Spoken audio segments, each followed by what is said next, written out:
Buenas people, todos, todas, damas, caballeros, compadres, comadres. Esperamos que les esté yendo muy bien ahorita que nos escuchan. Gracias por hacerlo. Esto es Enredados Podcast. Yo soy Juana y hoy soy la feliz conductora de este programa y pues vamos a estar aquí pasando un rato agradable con el pana Miguel. Hola a todos, muy alegre de estar aquí para poder charlar un poquito de algo que se viene cociendo hace mucho tiempo y que da preciso para lo de Halloween y es, bueno, preséntalo Juana, estaría bien que lo Bueno, hicieran.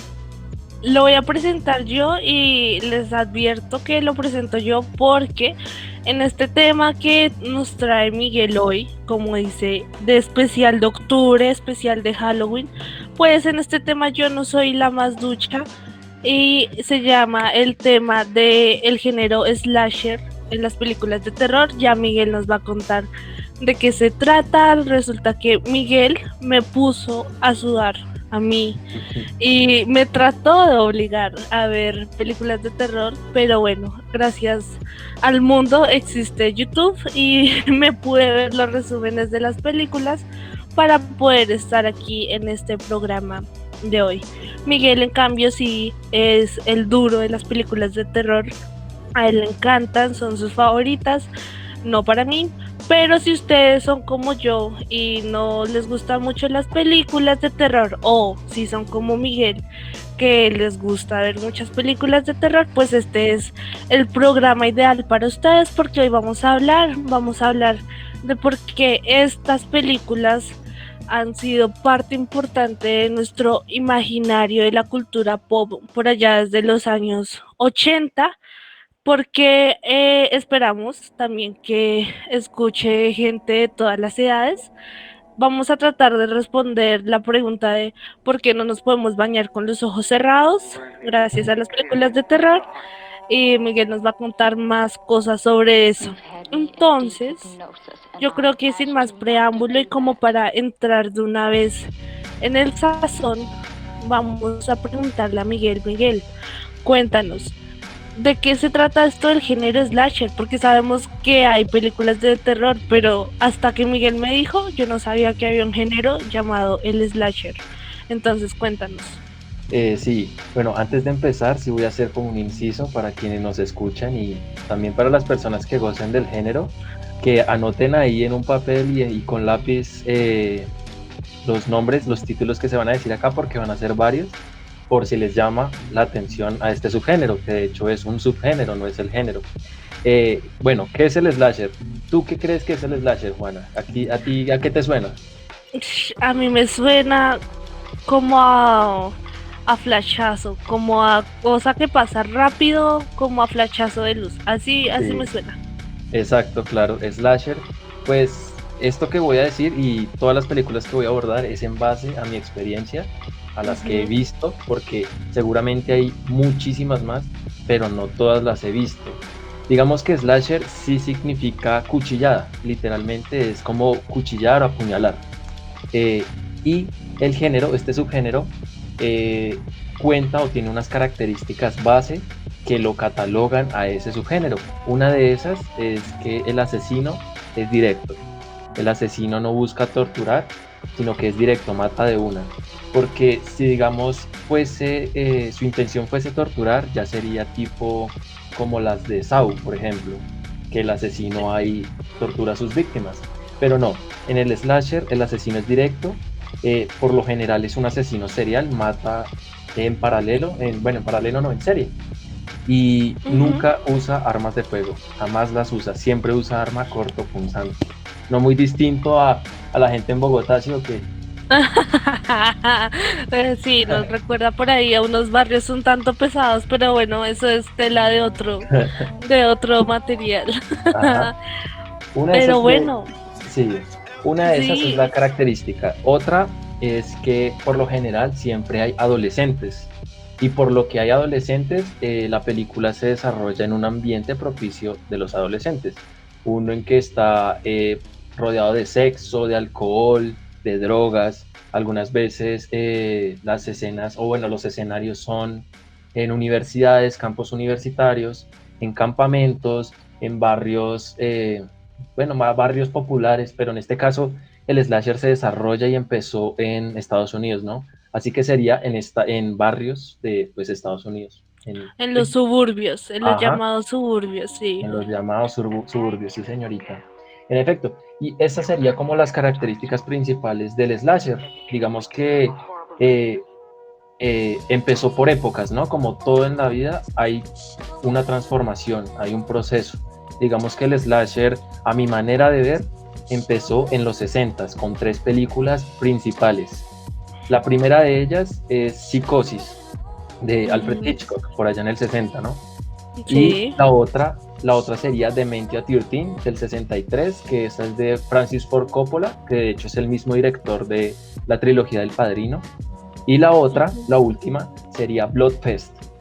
Estas tres películas, a mi manera de ver, fundaron un poco los principios del género. ¿Por qué? Digamos que en Psicosis se presenta o se hace conocido el asesino en masa. Ujú. Conocemos a Norman Bates, pero aquí el problema es que Norman Bates nunca es un asesino serial, solo mata una sola vez. Digamos que en Dementia 13, ya en el 63, 3 años después, sí se conoce al asesino serial.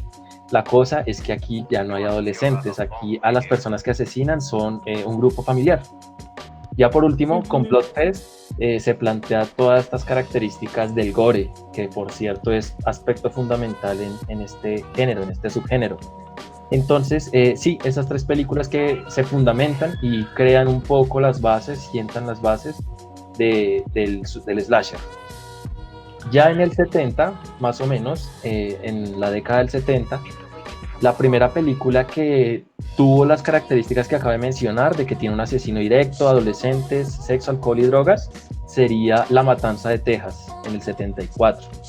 Esta Ujú. película, lo curioso es que las personas que son muy aficionadas, que tienen como hobby saber mucho este tema del slasher, sabrán que la película más conocida y que creen que fundó el género fue Halloween de John Carpenter allá en el 78, pero no.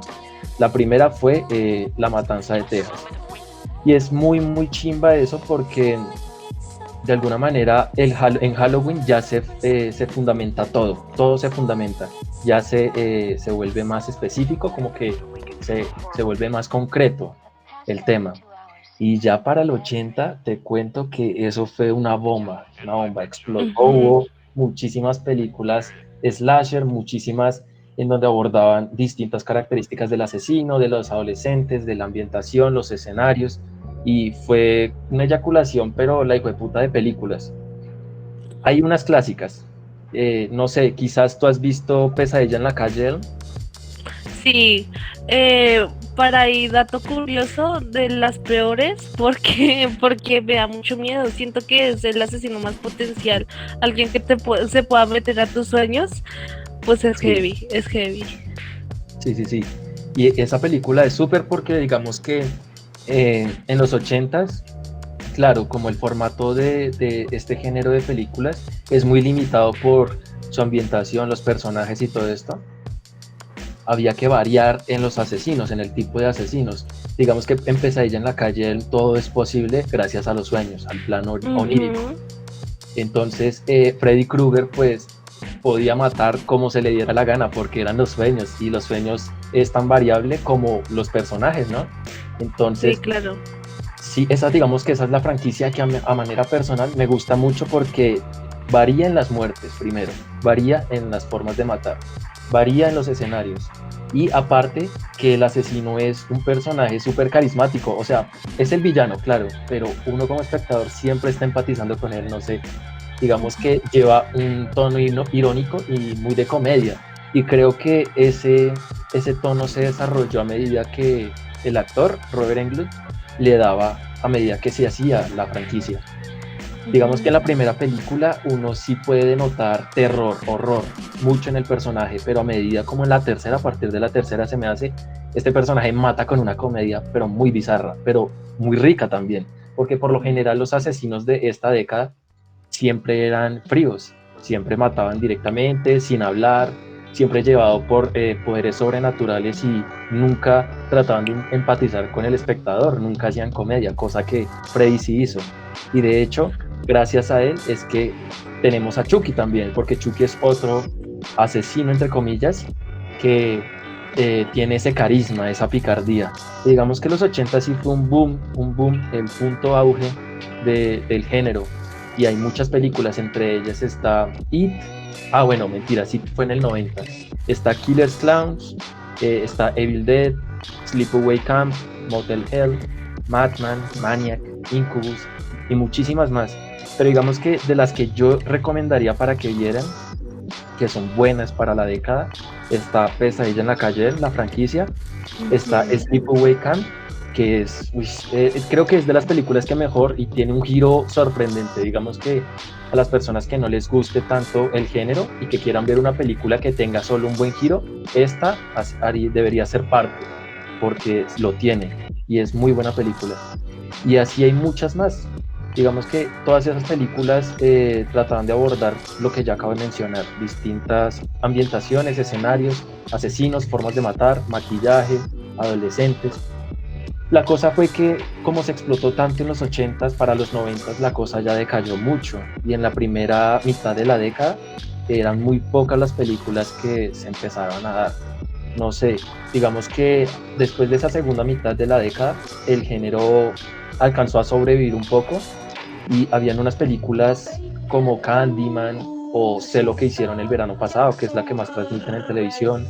Está Leyenda Urbana, que esa está por cierto en Netflix. Está Behind the Mask, Detrás de la Máscara, y está la franquicia la más conocida, que es Scream, que de hecho tiene Sí. una serie también en Netflix, muy mala por cierto, solo vean las películas.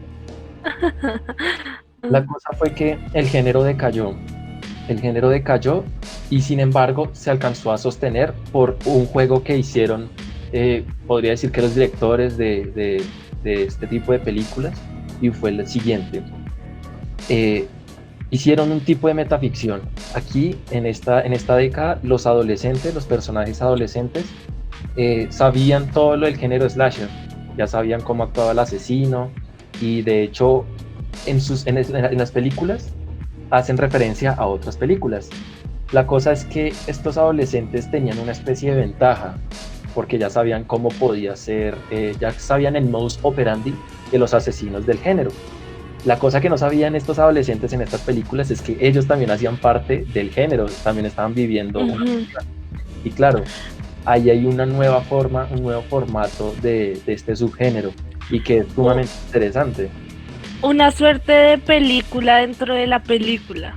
Exactamente, una película dentro de otra película. Digamos que esa fue una propuesta muy chévere, muy chimbita.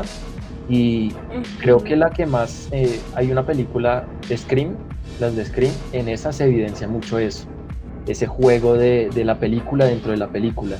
Y hay otra que es Behind the Mask, que por cierto, creo que Behind the Mask, Detrás de la Máscara, esa está entre los 90 y los 2000, ahorita no estoy muy seguro de cuándo se publicó, cuándo se produjo, pero esa, de hecho, para las personas que les guste el género, explica muy bien la metodología del asesino, todas las reglas que debe tener un tipo de este tipo de películas, mejor dicho. Muy buena esa película. Y bueno, ya para los 2000, bueno, hay algo muy interesante en la década de los 90 que no mencioné, y es que por parte del asesino, el asesino ya no tenía un motivo, o sea, asesinaba, pero su motivo ya no era sobrenatural, como sucedía en los 80. No sé, digamos que uno piensa en Pesadilla en la calle, piensa en Freddy Krueger, en Viernes 13 con Jason, y los piensa muy mortales, porque nunca les pasaba nada. Uno les disparaba 10.000 veces, le pegaba una metralla a la hijo de puta y nunca morían. Total. Nunca. Era muy chistoso, cosa que en los 90 ya lo erradicaron. Ya los personajes, los asesinos eran un poco más humanos. Si tú le disparabas, sangraban. Si, digamos que en la franquicia de Scream, en cada película los asesinos son distintos, pero siempre toman la identidad de Ghostface. La cosa es que estos personajes siempre se veían movidos por humanos, o sea, sus valores eran muy humanos y su sentir y su mover y su razón para cometer asesinato siempre era muy humano, lo cual era algo nuevo en los 90 también. Ahora bien, les decía que en los 2000 el género siguió decayendo, ¿no? La cosa fue que yo me imagino así la conversación, ¿no? Digamos que puede ser mentira, pero digamos que los productores dijeron lo siguiente: ¿qué hacemos? ¿Qué hacemos con el género? ¿Lo seguimos haciendo o lo dejamos morir? Y unos respondieron, no, pues hagamos algo, tomemos Ajá. los clásicos y retomémoslo en la actualidad con las cosas buenas que tenemos ahora, como el maquillaje, la programación de computadora y todas Sí, estas cosas. Y lo que hicieron fue tomar los clásicos y modificarlos de alguna manera para que se hiciera mejor, ¿no? el Entre eso, remake, el ajá, llamado el remake. famoso Ajá. llamado remake, exacto. Entre esos estaba pues Pesadilla en la calle Elm, que se estrenó en el 2010, pero que no lo logró. También estaba Viernes 13 del 2009, que tampoco lo logró. A mi manera de ver, esto también lo repito, es personal. Los dos remakes que lo lograron fueron Halloween y fueron La Masacre de Texas. Halloween del 2009 con Rob Zombie y La Masacre de Texas de no sé quién del 2003. Ajá. Esos dos la lograron muy bien. En especial diría que fue Halloween, porque el personaje de Michael Myers tomó otro rumbo. Aparte que, por lo que digo, como que trataron de unir eso con las ventajas que ya tenía de la programación de la actualidad. Entonces el gore era supremamente tripa, sangre, era muy bizarro y es muy bizarro Ujú. y es muy chimba también. La cosa fue que en Halloween ahí tomaron un rumbo distinto para el personaje de Michael Myers que me gusta muchísimo, y es que si en el del 78 Michael mataba porque sí, en Halloween del 2009 Michael ya lo hace con un solo fin y es reunir a su familia. Esto es un poco de spoiler, pero no es tan grave y voy a decirlo a continuación. Si quieren saltarse un poquito, no pasa nada. Es que Ajá. hay una parte en donde Michael mata a todos, a todos los amigos de su hermana menor para recogerla, llevarla a la casa y junto con la lápida de su madre que se suicidó, reunirse en familia. Es una imagen muy, muy bizarra, pero también es muy linda, diría. Es muy en serio, es muy tierna, un poco es muy tierna. Y no sé, digamos que ese giro a ese personaje sí me gusta mucho en esta nueva versión. Y esas fueron las cosas que se hicieron en los 2000, los remakes. Aparte, hubo algo interesante con relación al asesino, y es que si en los 90 uno ya sabía que el asesino era humano, que se movía por cosas humanas, por sentimientos y toda esta vuelta, siempre usaba máscara. En los 2000 ya no la usa. En los 2000 ya presenta el asesino su rostro, ya se le pueden ver los ojos, la nariz, y es algo raro porque digamos que ya no se disocia el personaje de una identidad a la otra, sino que sí, ahora sí se sabe que es la humanidad, la verdadera maldad, es esa, no hay más. Y digamos que un ejemplo de ese tipo de películas es American Psycho, muy buena, con Christian Bale, excelente. Esa es una. Hay otra que se llama Hellfest, pero esta sí es más actual, esta cruza la frontera de 2010. También está Creep 1 y Creep 2, que están en Netflix para que los vean. Está Disturbia, Verano del 84, La Casa de Jack, Hound, El Coleccionista, La Casa de Cera, que es un clasicazo de esta Sí. reciente, y Hatchet, que uff, esa película de Hatchet es muy bizarra precisamente por el asesino, porque el asesino es un animal demencial que mata todo lo que se atraviese, pero es más violento, es más bestia, mata pero cosa impresionante. Ahí, digamos que en ese rango, en esa década del 2000 al 2010, hubo una película que debería ser llamada el boom de las películas slasher. ¿Por qué? Porque presentan un clásico, Jason versus Freddy. No sé si la has escuchado. La he escuchado, sí. Y Jason versus Freddy para mí es un boom, por decirlo así, porque presentan un formato distinto, algo que nunca antes se había presentado, y es dos asesinos que, aparte de ser clásicos, están peleando entre ellos. Y aparte de eso, cruzan un mundo ficcional, cruzan la frontera. Y me parece que es una película que, aparte que matan adolescentes claramente, eh, enfrentan a dos personajes muy clásicos, muy de la cultura pop de los 80, y que debería repetirse en la actualidad para que el género no decaiga. Digamos que esa es una opinión personal, pero es muy chimba. Y ya, esa sería como el recorrido de todo el género slasher, sin que me lo preguntaras. Sí. Sí, le preguntamos por Slasher y nos terminó dando todo un repertorio para un maratón digno de octubre, 2 películas por día, pero espero que no queden traumatizados porque yo quedaría traumatizada con todo lo que ha dicho Miguel. No, Pero pues, bueno, chimba. tengo una pregunta porque tú me hablas de características específicas sobre el Slasher Sí. y yo quiero saber qué pasa con el asesino, porque los resúmenes que vi, porque obviamente no me vi las películas, no crean que iba a tener pesadillas de por vida, no. En los resúmenes que me vi que habían obviamente asesinos diferentes, algunos tenían unas características que compartían, otros tenían características que eran muy diferentes, pero había algo ahí que yo nunca supe identificar, supongo que porque no me vi las películas completas, pero había algo en el asesino. ¿Qué sabes tú de los asesinos en el slasher? Pues sí, es que el asesino nunca tiene como una sola faceta, una sola naturaleza. Digamos que uno sí suele conocerlo como el humano o el humano que le llegan las fuerzas sobrenaturales, como en el caso de Michael Myers o Freddy o Jason, sino que está el humano que es cuerpo, que puede sangrar. Esa, digamos que esa es una naturaleza y se puede ver en Psicosis o en La Masacre de Texas con Leatherface. Pero también hay otra naturaleza que es muy clásica de ver, que se llama, bueno, yo la catalogaría como la criatura. Y esta criatura, por lo general, es como un humanoide, pero no es humano. Y esta se podría ver en Jeepers Creepers. No sé si la has visto. Ni idea. ¿No? Bueno, No. Jeepers Creepers, la criatura de Jeepers Creepers es, es como un humanoide, pero muy reptil, tipo reptil. Y aparte de eso, el tipo se regenera. O sea, si tú le disparas, le haces algo, él se regenera. Y tiene una naturaleza muy similar a It. ¿Has visto It? Eso te iba a decir. Cuando me dices la criatura, pienso en It, porque no crean que aunque no he visto las películas soy ignorante, no. Sé que It es una criatura que se transforma en el miedo de sus víctimas. Sí, Entonces, por eso pensé en It. sí, sí, sí. It.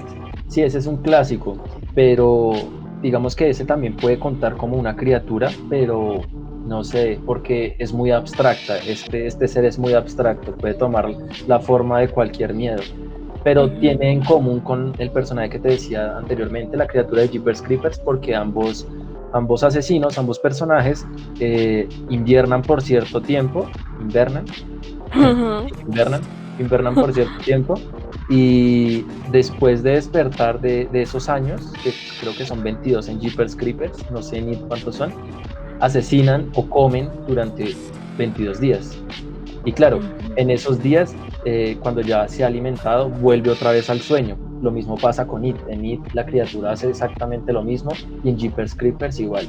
Digamos que hay otra criatura, podría decirlo así, que es la de Killer's Clowns, pero esta criatura es más alienígena. Es que esta película es muy chistosa por eso, porque son alienígenas, pero no son como nosotros los concebimos normalmente, sino que son payasos y su nave espacial es una carpa de circo. La Ujú. cosa aquí es chistosa porque ellos son asesinos, ellos matan a pueblerinos, pero no los matan a sangre, tripas a montón, sino que ellos tienen una pistola, como un rayo láser, que apenas Ujú. dispara a la gente, suelta como algodón de azúcar, rosadito, y los envuelve. Claro, What? y se los llevan del planeta, eso es una cosa de locos, pero esa sería una criatura, a mi parecer.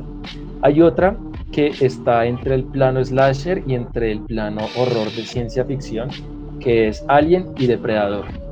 Digamos que a mi parecer estos dos personajes también deberían estar en la lista de slasher porque matan en serie. La cosa es que no están tomados en este subgénero por su ambientación. Digamos que Alien está en el espacio y Depredador, la primera al menos, está en la selva. Entonces uno no pensaría que es del género slasher.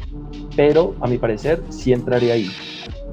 Ahorita no se me ocurren más de criaturas, de la naturaleza del asesino y la criatura, pero hay otra que sería como la fuerza sobrenatural, como la fuerza sobrenatural, pero que es intangible, o sea, no se puede tocar y que posee cosas, esa es la otra, porque esta criatura, esta criatura no, este ser, eh, Ujú.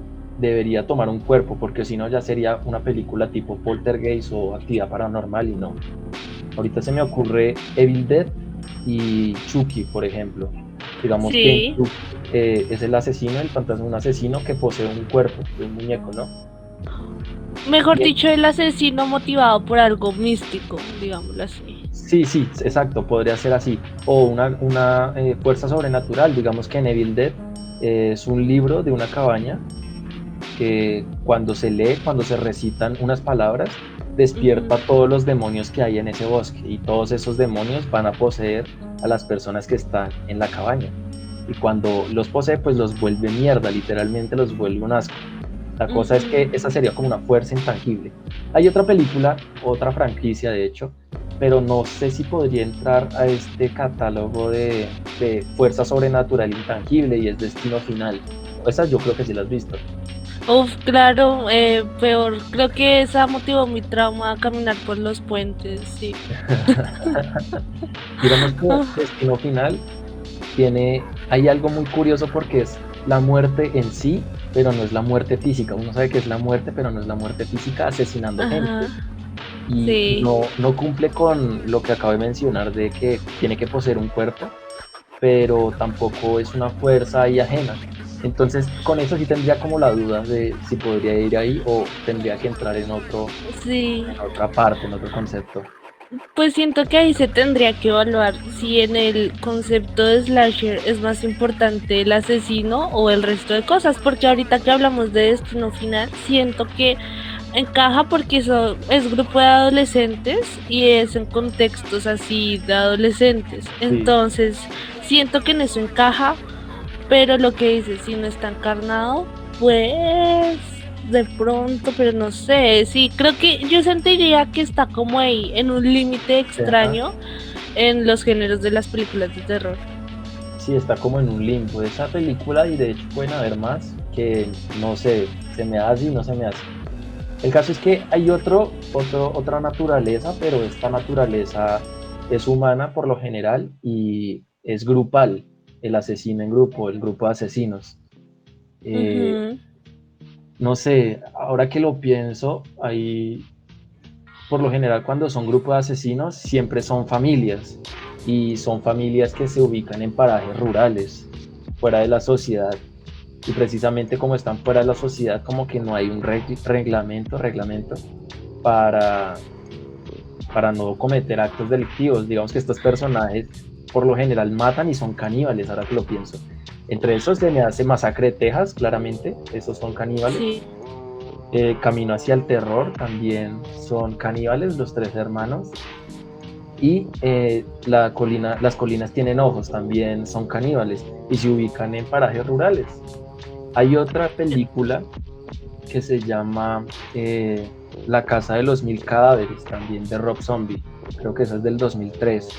Y esta familia, lo curioso es que, digamos que las anteriores familias que acabo de mencionar matan para comer, porque son caníbales, pero digamos que en la Casa de los Mil Cadáveres, la familia mata porque son psicópatas, no necesariamente matan para comer. Y es algo Ujú. distintivo que me acabo de dar cuenta. Y aparte, hay otro grupo, claro, que son los asesinos común y corriente, bueno, pues los psicópatas. Ujú. Y hay una película reciente, muy buena, que tiene ambientación en un parque, como en una casa embrujada, que se llama Hound. Y en esta a mí me parece que hay una, un mensaje muy interesante y es el tema de la máscara. Estos personajes están asesinando dentro de la casa embrujada, pero nuestro grupo de adolescentes no lo sabe a medida que va pues pasando, se van dando cuenta que están desapareciendo sus compañeros y que en verdad son asesinatos los que se están dando. La cosa es que en esta película los asesinos tienen un dilema, como una frase célebre, y es que detrás de la máscara siempre se oculta el mal y la parte más horrenda, que es el humano. Y hay una parte en la película, bueno, en realidad toda la película en algún punto, los asesinos les quitan las máscaras y uno se lleva un susto, una cosa impresionante cuando se las quitan porque esos están deformados, pero es una cosa muy rara, es una cosa muy bizarra y es muy chimba y es interesante de hecho. Y ya, esa sería como las naturalezas del asesino, creo, la humana, la criatura, que era, la fuerza sobrenatural intangible y los grupos de asesinos. Esas serían como las naturalezas. Ahí, hablando de grupos de asesinos, tenemos la famosa y aclamada y venerada en la nueva cultura pop, la purga. ¿Cuenta como slasher o no entra en el género slasher? Uy, es que es muy buena pregunta porque yo diría que no. ¿Por qué no? Porque no es un asesino, son varios asesinos y no se centra en adolescentes, en realidad se centra en varios personajes.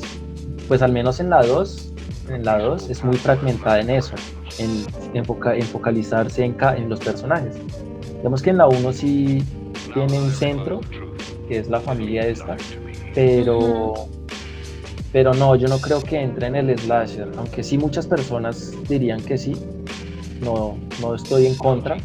Es que esa es la otra cosa, digamos que el género también es muy abierto en eso, pero a mi Muy parecer, flexible. ajá, pero a mi parecer no entraría ahí porque no hay un asesino exacto, no hay un asesino predilecto, no hay un grupo de adolescentes y la otra cosa es que cada asesino busca torturar, muchos asesinos buscan torturar y esa no es una regla del género.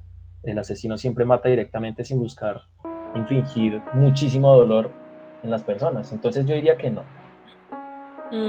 Ok, y bueno, hablando, bueno, ahorita que tengo presente la purga y que lo último que hablaste fue sobre esta importancia de la máscara, ¿tú dirías que la máscara es para los asesinos del slasher lo que significa el antifaz para los superhéroes? ¿Algo así, una relación así? Yo creo que Mm, sí. Yo creo que sí, porque así como en los superhéroes usan un antifaz, como lo dices, para disociarse, para cambiar de identidad, los asesinos también lo hacen. Digamos que en Halloween, con Michael Myers, eh, él usa una máscara cuando estaba niño, él se le ve la cara normal en el clásico, en el del 78. Y cuando se pone sí. la máscara, mata. Él no se quita la máscara. O sea, él por obligación se usa una máscara. Y creo que el asesino trata de usarla para diferenciar un antes y después, no solo para él, sino para nosotros los espectadores de este tipo de películas. Sin embargo, la máscara no creo que tenga solo esa función. Aparte de disociar, también trata como de dilatar el misterio, el suspense de la película. Hay unas que lo usan la máscara para eso, para ocultar nomás, pero no para dividir o fragmentar a la persona, al asesino. Hay algo muy chimbita, hay algo muy interesante y es que con relación a la máscara hay otras películas que no la usan. Hay otras películas que usan la cámara. No sé, de pronto has visto, te has fijado que usan el primer plano para referirse al asesino. O sea, vemos al asesino Sí. matando a la primera persona, pero hasta el final es que sabemos quién es y no usa nunca Ujú. una máscara. Así que podría decir que la cámara también funciona como máscara. Pero sí, yo creo que la máscara trata de disociar a la persona un antes y un después. Se podría decir que también trata de dilatar la historia en el suspense. Y, Ujú. y ya. ¿Y tú cuál crees que sea la psicología, por decirlo de algún modo? Porque bueno, ahora que lo pienso, yo me vi, no me las vi, pero me vi como la importancia de los clásicos que hablabas ahorita, Halloween, Viernes 13, Pesadilla en Calle Elm, todas estas me vi y me di cuenta que, bueno, no sé, el Mike Myers, que por qué lo hace, no sé por qué lo hace, porque usa la máscara.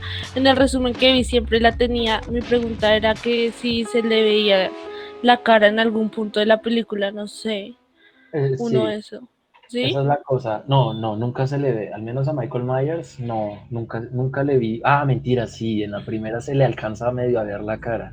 Pero no. Porque digamos lo que tú dices, él empieza a matar, digamos, apuñala a la hermana porque usa máscara. Entonces siento que en los clásicos hay una psicología. Él lo que dice es de disociar. Tenemos a Freddy Krueger que lo hace, yo creo que es más Mm, no sé si sea una máscara porque es el quemado, entonces Sí, ahí está como raro. Y por ejemplo, en Masacre en Texas sí sé que es por sus antecedentes que hacen que mate el asesino. sí, Entonces, lo que dices, la psicología de me escondo porque estoy disociando y soy otra persona, como que también es como evado el humano que está detrás de esta máscara, ¿sí? Me quito los miedos de matar y la máscara me permite hacer eso, que le sirve a Jason también. Pero ¿qué pasa con eso que me decías? Que de más o menos del 2000 en adelante el asesino ya no tiene máscara. ¿Se le perdió el miedo de matar o qué pasó ahí? yo creo que buena pregunta, es muy raro. Digamos que para eso habría que pensar en cada personaje, pero para hacer un resumen de la época diría que en los 2000 plantearon la posibilidad o mostraron el hecho de que el asesino siempre es humano, solo que antes no se concebía de esa manera. Podría decir que en los clásicos, en el de los 80, el motivo, aparte de ser sobrenatural, siempre estaba relacionado con la familia. Es que esa es otra cosa, digamos que el hecho de llevar la máscara no significa el motivo del por qué asesina. En los clásicos, sí, digamos que en la masacre de Texas, Leatherface mata porque es como su contexto, su familia lo ha criado de esa manera. Eh, Ujú, Jason, el caso de Jason es muy interesante porque esa es la otra, en Viernes 13, la primera parte, el asesino no es Jason, el asesino es la mamá de Jason, es Pamela Borges. Y a partir de la segunda, ya cuando asesinan a la madre, es que él vuelve del lago Cristal para asesinar. Entonces, ujú. ese sería un motivo, como la familia. Y en Freddy, bueno, esto es raro, porque Freddy sí era acto de maldad pura. Mataba niños y toda la vuelta. La cosa fue que después, en las últimas películas, esa es una cosa, eso es un spoiler. Aparece la hija, no, bueno, esta es otra cosa. No sé si recuerdes en Pesadilla en la calle, en la uno, el grupo de niñas que saltaban el lazo y que decían uno, dos, sí. Sí, más o menos sí. Resulta que esa niña que saltaba con su vestidito y que saltaba el lazo es la hija de Freddy. Ella es la hija de Freddy Krueger. Y en las últimas películas, Freddy trata de tener un contacto con ella, pero pues ella sabe los antecedentes de su padre, sabe la vida sobrenatural que lleva, como este plano onírico de los sueños, y pues obviamente lo va a asesinar y lo asesina. La cosa es que sí, como que los clásicos se ven muy movidos por un aspecto familiar, algunos, por la familia, pero en los de la época actual no usan máscara porque es la maldad pura, digamos que es muy común y muy cotidiano verlo ahora, ¿no? Digamos que los humanos pueden matar en cualquier momento sin usar una máscara y relajado, no pasa nada, no Ujú. tienen ese tipo de empatía. Y precisamente creo yo que los 2000 lo hacía era exactamente por eso, para demostrar que antes los asesinos eran humanos, claro, pero ahora tienen una identidad y es la identidad de los ojos, de la nariz, de la boca, de las orejas, de la piel, para destacar que en realidad son humanos, para hacerlo más explícito, creo yo. Ujú. Yo siento que también hace parte, porque ahorita decías que en los 90 finales de los 90 y 2000 hubo como una decadencia en el género. Y Sí, siento que esa máscara hace empatizar, porque bueno, yo no soy buena en películas de terror, pero sí soy muy buena en cultura pop. Y disfraces icónicos son los de los asesinos de los 80. El saco de rayas de Freddy Krueger con su guante de claro, cuchillos, la máscara de hockey de Jason, eh, la máscara de Mike Myers, eh, todos estos, incluso hasta Chucky, entra a como a ese sí, canon de las películas por su empatía. Siento que más allá de que el look sea icónico, es la empatía del asesino, porque yo veía, por ejemplo, que lo que tú dices, se empieza a jugar ahí como con cierta comedia, ironía, sarcasmo, humor negro sobre la muerte y estos asesinos matan a quien sea, pero lo hacen en una circunstancia que hasta hace que sea chistosa y Ajá. las situaciones son como al límite de lo chistoso. Yo veía el resumen y claro, como no está en un contexto, pues me daba mucha risa porque las escenas eran muy sacadas así como del saco, pero siento que eso también es lo que hace que uno sienta como esa empatía con el asesino. Eso, como que me representa, ¿por qué? Pues porque no se le ve la cara, o sea, yo no lo puedo personificar en alguien, sino si yo uso la máscara me convierto en Jason, o si uso la máscara me convierto no sé, en el de Halloween. Pero ahorita los 2000, bueno, por eso te preguntaba también lo de la purga, porque ellos traen otra vez el concepto de máscara y la gente volvió a tener empatía con eso, entonces eso es lo que me parece extraño, como en toda esa situación de la Sí, empatía, y por eso te preguntaba también sobre la psicología de eso, del asesino y de la máscara. sí, sí, sí. Pues es curioso, sí, digamos que no lo había visto de ese lado de la cultura pop, pensando claramente que pues todo este género slasher son solo películas, no es solo ficción, y que de alguna manera esa ficción es para mostrarla a una no ficción, a la realidad, y que Ujú. es para el Halloween, para la identidad, como tratar de ser ese personaje. No lo había visto de esa manera y claro, la máscara facilita mucho eso, porque sí, como que uno no tanto como tratar de empatizar, sino llegar a ser ese personaje, como un cosplay. Y es curioso, pero también es medio malo, ¿no? Porque llegar, o sea, no creo que de pronto, claro, existen casos de que hay personas que sí llegan a ese punto de obsesión que dicen, no, yo soy este asesino y claro, tratan de llevar como un ritmo a la ficción de Ujú. ese personaje, pero no, yo creo que hay que tener claro que es una ficción y claro que es la realidad, porque si no, Sí, baila. claro. Sí, obvio, hay que saberlo separar, pero yo digo que toman el papel del asesino en sentido figurado, ¿no? Pues lo que te digo, en este Halloween, por ejemplo, no sé, me voy a disfrazar de el fantasma de Scream, entonces ya la máscara y la encuentras en cualquier parte. Los que son de Bogotá se van a San Victorino y te la venden por 10.000 pesos, básico. Sí, sí, sí. Mm, básico. Hasta por 5.000 si saben negociar. Entonces es eso, como que también siento que ahí radica ese éxito en esas películas que sacan su propio merchandising sin querer sacarlo, porque las Claro, máscaras se van a vender súper rápido. sí, se vuelve un mercado, pues Ujú. sí, sí, sí, eso también es cierto. Sí, no, no lo había visto de esa manera, lo había visto más de la manera profunda, ya tú sabes, de la cosa Sí. trascendental, de no, es que la identidad, marica, no, no, no. Pero sí, también es cierto, el mercado funciona mucho. Yo que día coticé una máscara de la masacre de Texas Ujú. en el centro, maricos, en el centro es barato. ¿Y sabes cuánto estaba costando esa máscara? Cuatro. 170 y punta, no más la máscara, no más la máscara. Y claro, es súper costoso, pero hay personas que son muy, muy tipo fandom que marica, las Sí, compran y esas las tienen en estantes de vidrio y en las su tienen vitrina, súper ajá. bien. Ajá. Pero sí, eso también funciona como mercado. Y es de la cultura pop, precisamente lo que tú dices. Y es chimbita. Digamos que para mí no tanto porque soy pobre. No hay mucha luca para comprar figuras de acción de Freddy Krueger y eso, pero claro, es chimbita, es chimbita. Claro.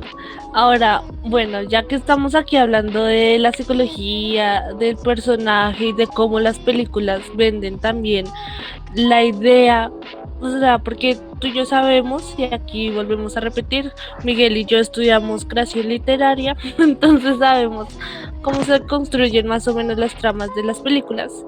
Sí, Y tú y yo sabemos que los textos o las historias son representantes de su generación, de su contexto, sí, de su lugar en el espacio-tiempo. Ujú. Entonces, bueno, primero pensaba que el asesino de alguna manera debe representar el, el tiempo que está, lo que está pasando, pero más allá del asesino, supongo que también a quien mata representa a la sociedad que sacó esa película. Sí, ¿Por qué lo digo? Porque en los análisis de las películas y todos, y bueno, en comedias como Scary Movie 1 a no sé, 7, Scary Movie no sé ya cuántas películas tiene, tiene ellos hacen 4, va para largo. ellos hacen como esa reflexión sobre las películas de terror. Y Sí, precisamente lo hacen en el sentido que ya, bueno, ya se vuelve la comedia y ahí la parodia de las películas de terror, y es porque ya se remarcan mucho como los arquetipos de los personajes, y tenemos entonces a la rubia tonta que va al sótano y matan de primeras, sí, al güey que es súper hot y anda hot a toda hora y también lo matan, y luego tenemos a la niña que es súper cute, que es, no sé, seguramente la más inteligente, seguramente la más pro del grupo, que es, si bien puede ser la que descubre quién es el asesino, también se enfrenta a él.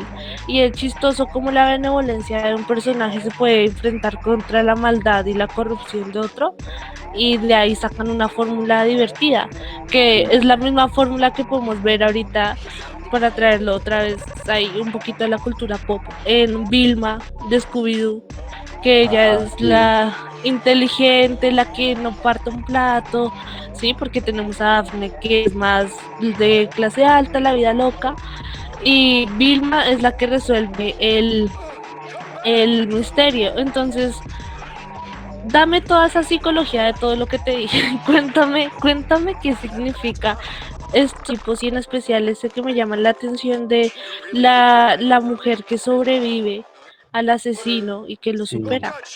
Sí, ese es, de hecho ese tiene un término muy exacto, creo que lo mencioné al inicio del podcast, que se llama The Final Girl, la chica Ujú. final, por traducción al hispanoamericano, latinoamericano. Sí. Y esta chica por lo general tiene unas características que sobresalen de las otras. Digamos que la chica debe ser pura, casta, no debe como estar inmersa en este mundo del sexo, del alcohol y las drogas. Y Ujú. precisamente por eso es que sobrevive. Yo creo que las películas de los ochentas nacen, o bueno, este personaje sobrevive como un mensaje para las personas que las vieron, para los espectadores que precisamente repiten y recaen hoy en día, de que si tú fumas, si tú bebes, si tú tienes una vida con libertad sexual, a ti te matan de primeras, tú eres el primero en morir. Yo creo que Ujú. ese es uno de los mensajes de este tipo de películas. Y aparte, no me acuerdo, creo que lo vi en un documental o algo así, que decía que este tipo de películas, el género slasher, tuvo un auge en los 80, pero en los 80 también tuvo el auge de la pornografía. Y no es Ajá. muy raro pensar que en ambos formatos, en ambos hayan una mujer que está siendo perseguida por un depredador, por un asesino en la película, o Ajá. por, sí, o por un hombre Sí. en, en la pornografía. En ambos formatos hay una similitud no muy exacta, pero es muy curioso porque en ambos nace. Eso lo vi en un documental hace mucho tiempo, no lo recuerdo. Y me llama muchísimo la atención lo que tú dijiste al inicio, que de Ujú. alguna manera las películas tratan de revelar un poco la actualidad de ese entonces. Digamos que las películas, es muy raro que haya sido en los 80 y en los 70, donde más hubo Estados Unidos, donde más Estados Unidos tuvo asesinos en serie, ¿no? Sí, Como eso estaba Charles pensando Manson, también. Ted Bundy, Ajá. el hijo de Sam, Ed Kemper, Dennis Ryder, todos esos asesinos en serie nacieron a la par de las películas y es, claro, es una muestra de la ficción, yo creo, una forma de enseñar por medio de las películas lo que está pasando en la actualidad. Claro, claro, sí, es, digamos, es que siento que lo que tú dices, el boom y el boom, otra vez trayéndolo aquí a la cultura pop y al merchandising y todo, la cantidad de estrellas que salieron en estos clásicos de películas. Tenemos al joven Johnny Depp, tenemos a Paul Rudd en Halloween, no sé cuál, dos, tres, no sé ya. Sí. Tenemos a Jamie Lynn Curtis, tenemos Jamie un Lee Curtis, montón, claro. creo que hasta Drew Barrymore salió por ahí en una de Scream. Entonces hay un montón, como es un caldo de cultivo, por decirlo así, de manera técnica. Las películas de terror, porque muestran toda una dimensión en el personaje, y es muy curioso cómo funciona lo que decías, que preciso se den en un momento crucial donde en Estados Unidos había una preocupación seria por los asesinos en serie.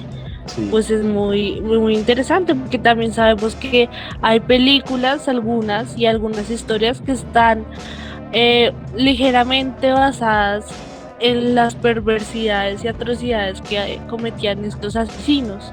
Entonces, eso es lo raro, eso es lo raro, y pues siento que también por eso es boom.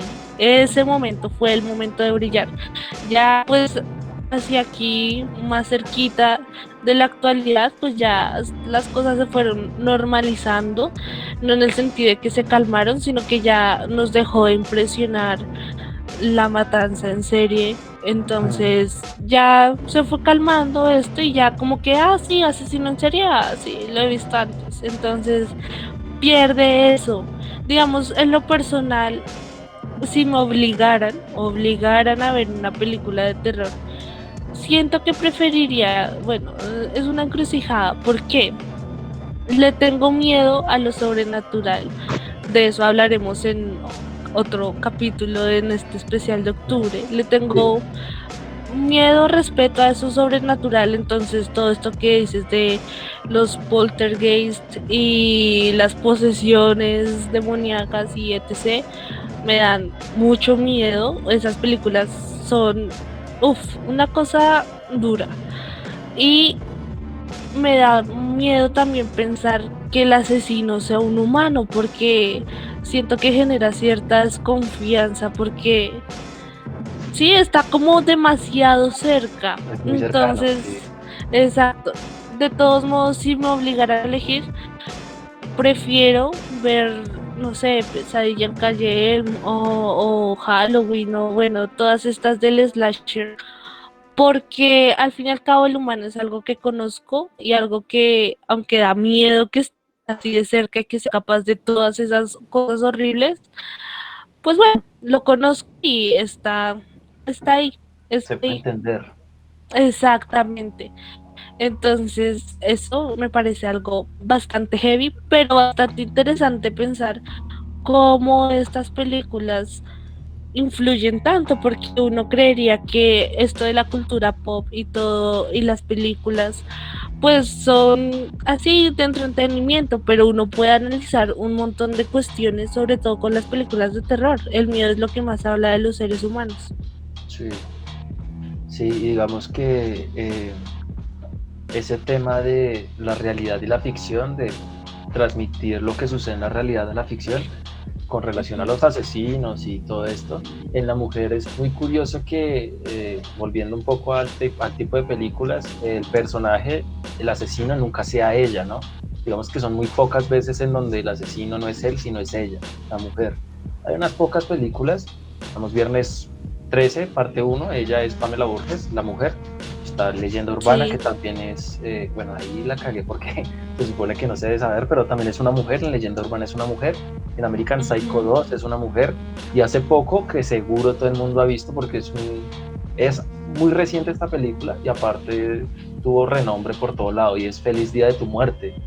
Ah, sí, señor. Sí, ahí también la asesina es ella, y Es es una curioso mujer. que no se haya como explorado más ese ámbito de la asesina, sino el asesino, siempre el asesino.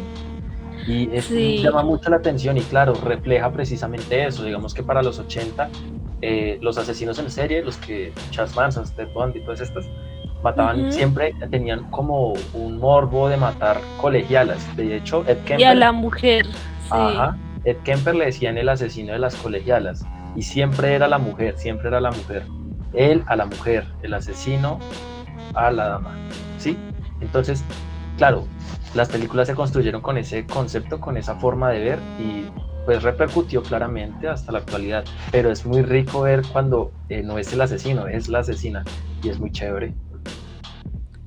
Sí, siento que, digamos, lo podemos comparar con una hermana en el género del terror que, bueno, traigámoslo aquí a colación, las películas de Poltergeist y, bueno, todas estas energías en las que los japoneses han sido unos duros en hacer Sí, películas de terror, los asiáticos en general son duros en esta clase de películas, en eso también habla de la cultura, ¿no? Como la cultura oriental le tiene más miedo a lo sobrenatural y como la cultura claro, occidental le tiene más miedo a lo humano, ¿no? Ahorita se claro. me viene eso a la mente.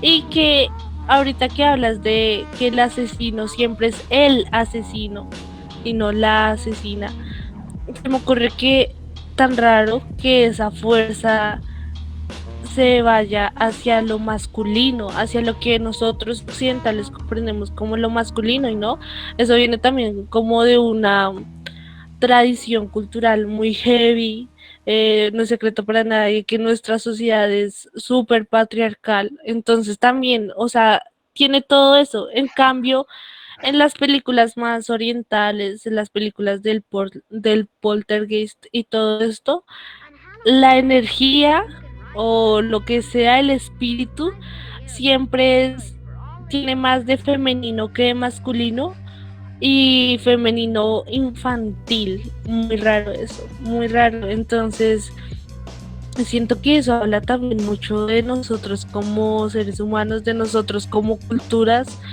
Sí, Y es muy chévere analizar películas. Obviamente habrán, digamos, el terror nos da dimensión.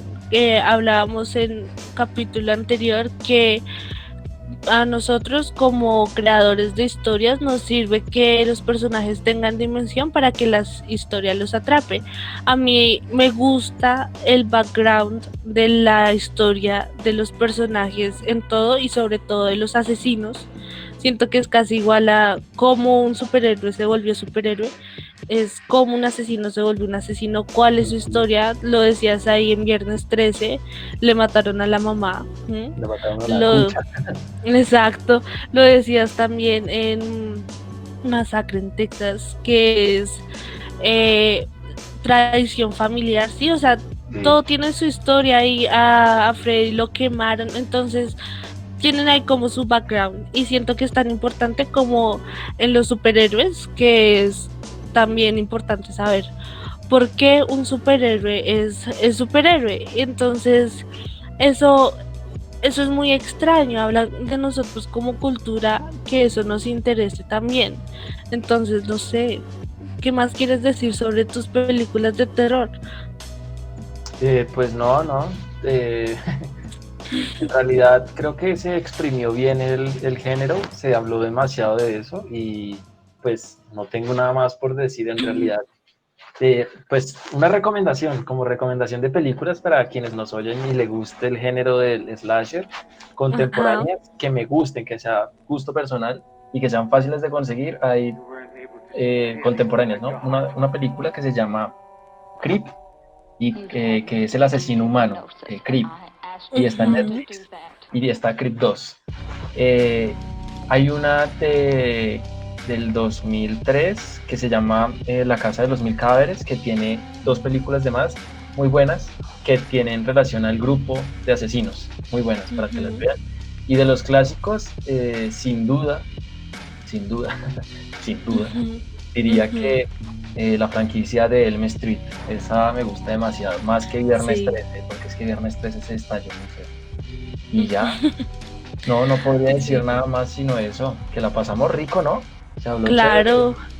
O sea, lo chévere, le prometo a la audiencia que de pronto le guste escucharme más, que me voy a redimir con ustedes con un análisis en otras películas que sepa dominar mejor, ¿sí? Entonces no se lo pierdan.